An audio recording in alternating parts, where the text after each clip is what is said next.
My sister pushed my daughter into a pool fully dressed. My dad grabbed my neck to stop me from saving her. If she can't survive water, she doesn't deserve life. They never expected I'd destroy everything they loved. I was already on edge the moment I pulled into my parents' driveway that Saturday afternoon in Riverside Heights. Every single time I forced myself to show up at these family gatherings, I'd whisper the same mantra under my breath: stay neutral. Stay calm. Keep your distance. Don't let them get under your skin. I was 31 years old, a grown woman, a single mother to a beautiful 7-year-old daughter named Lily. My entire existence had become about one thing: protecting her from the nightmare I'd survived growing up. My parents loved to gaslight me, acting like I was being overdramatic, like I was manufacturing trauma out of thin air. Normal families have conflict, my mother would say with that dismissive wave of her hand. But here's the thing they conveniently forgot: they never went after my younger sister Natalie. No, Natalie was their precious princess, their golden child who could do absolutely no wrong. I was the target, the disappointment, the punching bag they'd been using for sport since I was old enough to form memories. We'd driven over for this backyard cookout because my mother had laid the guilt on thick that week. "People are starting to notice how distant you've become," she'd said over the phone, her voice dripping with manufactured concern.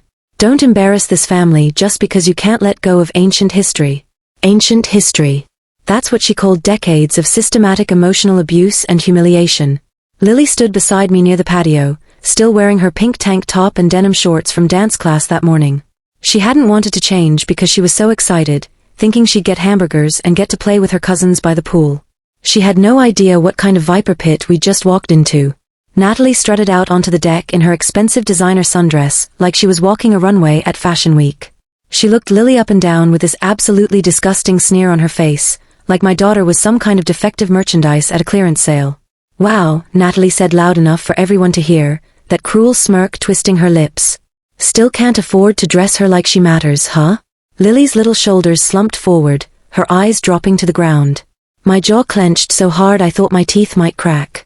Not today, I told myself, fighting every instinct screaming at me to tear into her. "No confrontations, no explosions. Don't give them the satisfaction." But Natalie wasn't finished. She leaned in closer, lowering her voice to that venomous whisper I knew so well. "You honestly believe that kid's going to amount to anything? You're raising a worse version of yourself." I didn't respond. I refused to give her the reaction she was hunting for. My mother, standing just a few feet away with her wineglass, actually laughed like Natalie had just delivered the punchline of the century. "That's what happens when you make poor choices with men," Mom chimed in, shaking her head with mock sympathy. "Garbage in, garbage out." Lily's small hand found mine and squeezed tight.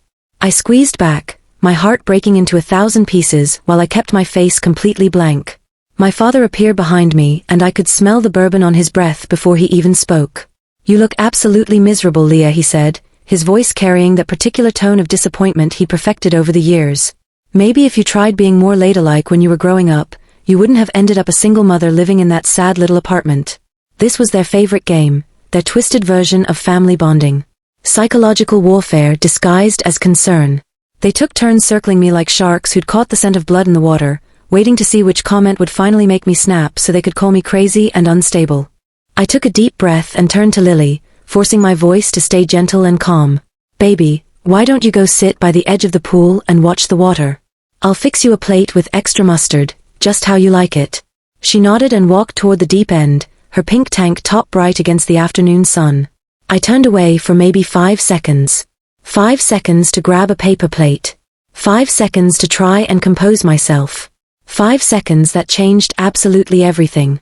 When I spun back around, my heart stopped dead in my chest. Natalie was standing directly behind Lily. And before I could even process what I was seeing, she shoved my daughter with both hands, hard, straight into the deep end of the pool. Fully clothed.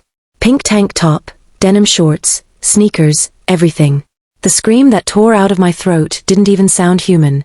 It was raw primal, the sound of every protective instinct igniting at once. I bolted toward the pool, my feet barely touching the ground. Lily was sinking. Her blonde hair spread out around her head like golden ribbons dissolving in water. She wasn't coming up. She was 7 years old and she was panicking, thrashing, sinking. I was 3 feet from the edge when my father's arm wrapped around my throat from behind and yanked me backward with brutal force. "Stop," he snarled directly into my ear, his forearm crushing my windpipe. She needs to learn to handle herself. If she can't survive water, she doesn't deserve to survive at all. I clawed at his arm with everything I had, my fingernails digging into his skin hard enough to draw blood. My entire body was shaking with pure, undiluted terror. I was screaming Lily's name so hard my vocal cords felt like they were tearing apart. Natalie stood at the edge of the pool, arms crossed, actually laughing. My mother was right beside her, sipping her wine, watching my daughter drown like it was afternoon entertainment. Lily was underwater. My father's arm was crushing my throat. The edges of my vision started going dark because rage and panic and absolute horror were all colliding in my brain at the same time. I kicked backward into my father's shin with every ounce of strength I possessed. He stumbled, his grip loosening for just half a second. That was all I needed. I tore myself free from his grip and dove into that pool, fully clothed, shoes and all. Nothing else mattered except getting to my daughter. Lily's eyes were open underwater, wide and terrified, searching desperately for me.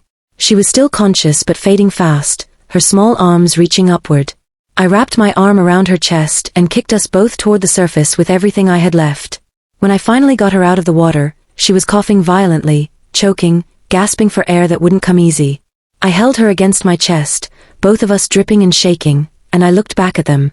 My sister stood there with that same self-satisfied smirk on her face, like she just pulled off some brilliant prank. My father straightened his shirt like he'd simply prevented me from overreacting to nothing important. My mother rolled her eyes dramatically and said in that bored, dismissive tone, "Always such a drama queen, Leah."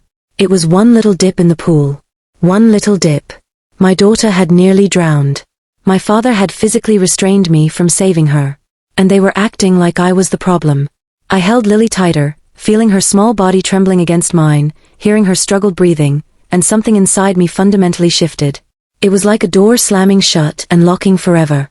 This wasn't a family anymore. This had never been a family. This was a group of people who'd been systematically destroying me for 31 years. And now they'd crossed a line I never imagined they'd cross. They'd put my child in danger. They tried to stop me from protecting her. Right there, soaking wet, holding my daughter while she coughed up pool water, I made a decision that would change everything. Their world was about to collapse, and they wouldn't see it coming until it was far too late. I pulled out my phone with shaking hands before I could second-guess myself. Lily was still coughing, her breathing raspy and wrong, a thin line of foam at the corner of her mouth. I dialed 911, my voice surprisingly steady as I explained the situation to the dispatcher. My daughter was deliberately pushed into a pool and held underwater. She's 7 years old. She's conscious but having trouble breathing. We need an ambulance immediately. The operator stayed calm and professional, instructing me to keep Lily warm and position her on her side. The paramedics arrived in what felt like hours, but was probably only 8 minutes. They were efficient and kind, immediately taking control with the kind of quiet competence that made the panic in my chest ease just slightly. They wrapped Lily in thermal blankets, checked her vitals, listened to her lungs, and told me they needed to transport her to Clearwater Memorial Hospital for observation and monitoring. I climbed into the ambulance with her, sitting beside the stretcher with her small hand gripped tight in mine, watching her eyelids flutter as she fought to stay awake. Behind us, through the ambulance windows, I could see my parents and Natalie standing in their perfect backyard, finally starting to realize that something had shifted. The game had changed. And this time, I was the one writing the rules. At the emergency room, they ran a full battery of tests while I sat in a plastic chair that squeaked every time I shifted my weight. The nurse who stayed with Lily while I filled out paperwork had this look in her eyes that I recognized immediately, the look of someone who'd seen family dysfunction disguised as accidents before. The ER doctor who examined Lily asked very specific, very pointed questions that made it impossible for me to minimize what had happened. Who was supervising your daughter by the pool? Who pushed her into the water? Who physically restrained you when you tried to help her? I answered every question truthfully, my voice flat and mechanical, like I was reading from a script I'd been rehearsing in my head for years. They took detailed notes. They photographed the bruises on my arms where my father had grabbed me. They documented the timeline of events with clinical precision. When the hospital social worker sat down beside me in that tiny consultation room, she spoke gently but firmly. I'm required by law to file a report with Child Protective Services. Your daughter was deliberately put in danger and an adult prevented you from intervening. This is serious, and we need to ensure Lily's safety moving forward. I didn't argue. I didn't feel defensive. I just nodded, feeling something like relief wash over me for the first time in years. Someone was finally listening. Someone was finally taking this seriously. The police arrived about 40 minutes later, 2 officers who took formal statements from me and from the ER staff. They explained they'd be visiting the scene, photographing the pool area, and interviewing witnesses. One officer, a woman named Detective Monroe with sharp eyes and a no-nonsense demeanor, asked if anyone else had seen what happened. I gave her the names of 3 cousins who'd been there, people I knew had witnessed everything but had always been too scared of my parents to speak up. "We'll follow up with them," Monroe said, making notes in her little spiral notebook. By the time we were cleared to leave the hospital 6 hours later, Lily was exhausted but stable, bundled in blankets and leaning against my shoulder in the back of a taxi. Detective Monroe had walked us out and handed me her card along with information about a CPS caseworker who'd be contacting me within 24 hours. "We've filed an official report and this has been flagged as requiring immediate follow-up," she explained. "Someone from Child Protective Services will reach out to you before Monday." The bureaucratic language felt cold and clinical, but underneath all that formal procedure was something I'd never had before, a system that could actually stop my parents from having access to my daughter. That night, I checked us into a budget hotel across town, somewhere my parents wouldn't know to look. I couldn't go back to my apartment yet, not until I knew what protections would be put in place. Lily fell asleep almost immediately, her small body finally relaxing after hours of stress. I sat in the chair by the window, watching her breathe, and felt the weight of what I'd set in motion beginning to settle on my shoulders.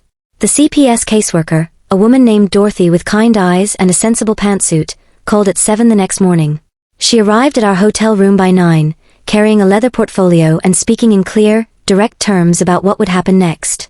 She explained emergency safety plans, supervised visitation protocols, temporary protection orders, and coordination with Lily's school to ensure she could never be released to my parents without my explicit written consent. Hearing these mechanisms of protection described so matter-of-factly made something inside me finally unclench. There were actual tools available, real legal structures that could enforce safety instead of just begging for it and hoping people would show basic human decency. I signed every form Dorothy put in front of me. I handed over my phone containing years of saved text messages, voicemails, and recordings I'd been too afraid to use. The cruel comments, the belittling messages, the threats disguised as concern, all of it. Dorothy catalogued everything as evidence. She called Lily's school, spoke directly to Principal Henderson, and by lunchtime, Lily had a confidential safety alert in her student file. Teachers and administrative staff were officially notified to never release her to anyone without verified authorization from me or from CPS directly. The school assigned Mrs. Campbell, the guidance counselor's assistant, to personally escort Lily if there were ever any concerns about pickup. That kind of bureaucracy, the kind that actually protected vulnerable people, moved like a shield wall forming around us. I didn't stop there. I reached out privately to Reverend Collins at the church my parents attended, the one where they loved to sit in the front row and perform their perfect family routine for the congregation. I gave him a factual, unemotional account of what had happened, a child deliberately put in danger, witnesses who saw it occur, and a parent who physically prevented rescue. Reverend Collins didn't make a public announcement or turn it into some dramatic sermon illustration. Instead, he quietly contacted the Church Leadership Council and the Volunteer Coordination Committee. Within 72 hours, my father's name had been removed from the youth ministry volunteer roster pending investigation. No viral social media post, no public shaming, just institutions quietly closing doors that had always been open to him. I also contacted 2 people I'd always considered reasonable in my parents' social circle, my aunt and my mother's longtime friend Barbara. I presented them with calm, verifiable facts and asked for a simple boundary: no unsupervised contact with Lily, no social events involving children until the investigation concluded. To my genuine surprise, Aunt Christine responded within an hour. I had no idea it had gotten this bad. That should never have happened to Lily. I'll make sure my kids don't go over there until this is resolved. It was a small thing, but it mattered enormously. The social shield was assembling around us quietly and deliberately, without spectacle or drama. My attorney, a family law specialist named Lawrence Bennett who came highly recommended, drafted an emergency protection letter and filed it with both the police department and CPS. The letter detailed the pattern of abuse, the immediate danger, and the need for enforceable boundaries. We weren't seeking headlines or revenge through public humiliation. We were building something far more permanent. Behind the scenes, I built what my attorney called a practical fortress. I changed my phone number and gave the new one only to verified safe contacts. I set up a separate mailing address through a P.O. box service for all of Lily's school documents. I installed new deadbolt locks on our apartment door and added a security chain. These were small bureaucratic moves that cost almost nothing but provided layers of safety that felt substantial and real. I arranged for my friend Veronica to be listed as Lily's emergency contact for after-school activities. I enrolled Lily in swimming lessons at the community center, where instructors were specifically trained in water safety and child protection protocols, and I scheduled sessions at times when my parents couldn't possibly show up without advance notice. I taught Lily how to float properly and how to call for help in a calm, clear voice. I framed it as empowerment rather than fear, giving her tools instead of trauma. And then I made another set of strategic decisions designed to make my parents feel loss in the places where they'd always felt pride. My father had built his entire social identity around being the host, the guy with the gorgeous backyard and the impressive pool. The man who threw barbecues where his buddies showed up with their expensive trucks and craft beer.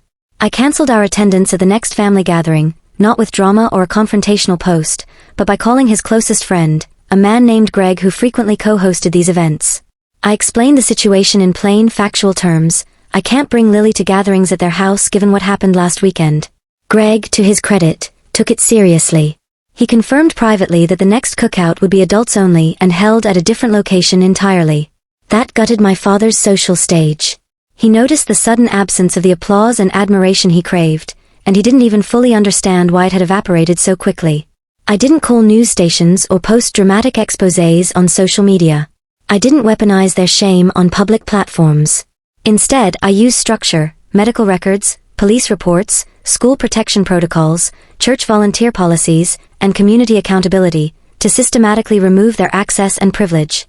The difference between that approach and public spectacle is crucial. Spectacle feeds their egos when they get to play the victim card. Structure removes the actual levers they've used for years to manipulate and hide behind consequences. At night, I would rock Lily in our small apartment and tell her stories about brave explorers who learned to swim in magical oceans, not to remind her of the trauma, but to teach her she could be more than her fear. She started sleeping through the night again. She began eating full meals at breakfast. She picked up her colored pencils and started drawing again. Watching her small, steady recovery while the people who'd caused her harm were being systematically cut out of their comfortable roles felt like a new kind of justice, one that left them smaller and more isolated, not through shame campaigns, but through the quiet evaporation of privileges that had allowed their cruelty to be normalized for decades. 1 week after the incident, I returned to my parents' house for one specific purpose, to collect the remainder of Lily's belongings that had been left there over the years. I didn't go alone, vulnerable and isolated like I would have in the past. I arrived with Dorothy from CPS and Officer Garcia from the police department. No emotion, no shaking voice, no begging for understanding. My father opened the door, looking genuinely confused, like he still believed somehow that the world would reset itself and I'd eventually get over it like I always had before. My mother tried to start her usual routine immediately, her voice dripping with exasperation. "Oh, for crying out loud, Leah. You're dragging this out like some kind of daytime television drama. You've always loved attention more than anything else." Officer Garcia cut her off with professional efficiency. "We're here to retrieve the child's personal belongings. This is not a discussion or a negotiation." Natalie tried to follow me upstairs toward Lily's room like she still had some kind of authority over my life and my decisions. Dorothy stopped her with one raised hand and a voice that left no room for argument. "You are not permitted to be involved in this process. Return to the living room immediately." Natalie actually froze, probably for the first time in her spoiled life, and backed away slowly. I went upstairs and methodically packed everything. Lily's favorite stuffed animals, her sketchbooks, her pajamas with the stars on them, her hair ties, her little backpack shaped like a butterfly, everything that mattered. When I came back downstairs carrying 2 bags of her things, my parents were standing in their pristine living room looking like children who just realized no adult was coming to rescue them this time. I looked my father directly in the eyes for the first time in my entire life without feeling that familiar wave of fear and intimidation. "You will never have access to my daughter again," I said, my voice steady and calm. "Not supervised visits, not public events, not holidays, not at school, not ever." He tried to laugh, that pathetic half-laugh he used when he thought he could intimidate people back into submission, but it died halfway out of his mouth. Because at that exact moment, Officer Garcia handed him the official emergency no-contact order that had been approved that morning by a judge. He wasn't legally allowed within 500 feet of Lily. My mother wasn't either. Natalie wasn't either. It wasn't a suggestion or a request. It was a court order, already filed, already active, already enforceable with immediate arrest if violated. He didn't get a warning. He didn't get a chance to argue or manipulate or twist things around. It was already done, already real, already permanent. That was my revenge, not a dramatic speech or a viral video. I had demolished the only weapon they'd ever had over me, access. I walked out of that house with Lily's bags in my hands, Dorothy on one side, Officer Garcia on the other. Their faces looked like someone had physically removed their oxygen supply. Not because they felt guilt or remorse, but because for the first time in their lives, I had taken power they couldn't touch, couldn't twist, couldn't destroy. And as that front door closed behind me, they finally understood. They hadn't just lost an argument, they'd lost us forever.